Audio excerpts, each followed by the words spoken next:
Hello and welcome back to another video. I am Angst, but you can call me Katie. I'd like to discuss with you all probably the most taboo topics I wrote down in my video idea list. If you already saw the title, you'll know that we're discussing the mutilation of male and female genitals in a two-part series. Without heavily placing my own opinion in this video, I'll lay down the facts about the female version and allow you to make your own well-informed decision and opinions. If you missed last week's video, we went over how the male version of this has no true medical benefit. For this, the second and final part, we'll be discussing female circumcision, or rather genital mutilation. It is rooted in gender inequality and attempts to control women's sexuality, as well as ideas about purity, modesty, and beauty. In most countries where this occurs, it is done by the time the girl is 5 years old. The 1997 Demographic and Health Survey in Yemen found that 76% of girls had been cut within 2 weeks of birth. The percentage is reversed in Somalia, Egypt, Chad, and the Central African Republic, where over 80% of those cut are between 5 and 14 years old, and it is seen more as a rite of passage but still shares the same rooting. Often, this is done with non-sterile devices including knives, razors, scissors, glass, sharpened rocks, and even fingernails. In many cases, the tool or tools used are used on up to 30 girls at one time, according to a nurse in Uganda.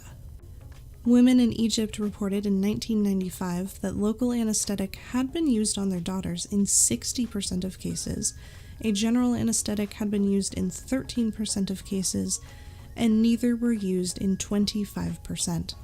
The other 2% were either missing or unsure, according to the data. Now, just a personal bit here, I will not get into the variety of female circumcision methods, but if you so choose to look them up, do understand it is potentially graphic, even as just a diagram, and maybe something you wish you had not looked up. I only viewed diagrams, and I wish I had not seen them. FGM, or female genital mutilation, harms women's physical and emotional health throughout their lives and has no known health benefits. The short-term and late complications depend on the type of FGM, whether the practitioner had medical training, what tools were used, if the tools were sterilized, and if any antibiotics were given. Common short-term complications include swelling, excessive bleeding, pain, urine retention, healing problems, and wound infection. A 2015 systematic review of 56 total studies that recorded immediate complications suggested that each of these occurred in more than 1 in 10 girls and women undergoing any form of FGM.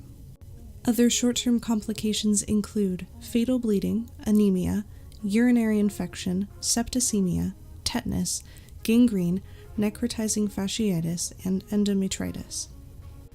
It is not known how many girls or women die as a result of the practice because complications may not be recognized or reported.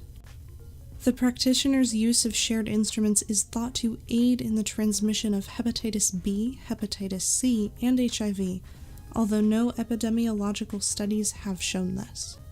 Painful periods are common because of the obstruction to the menstrual flow. Blood can stagnate in the vagina and uterus.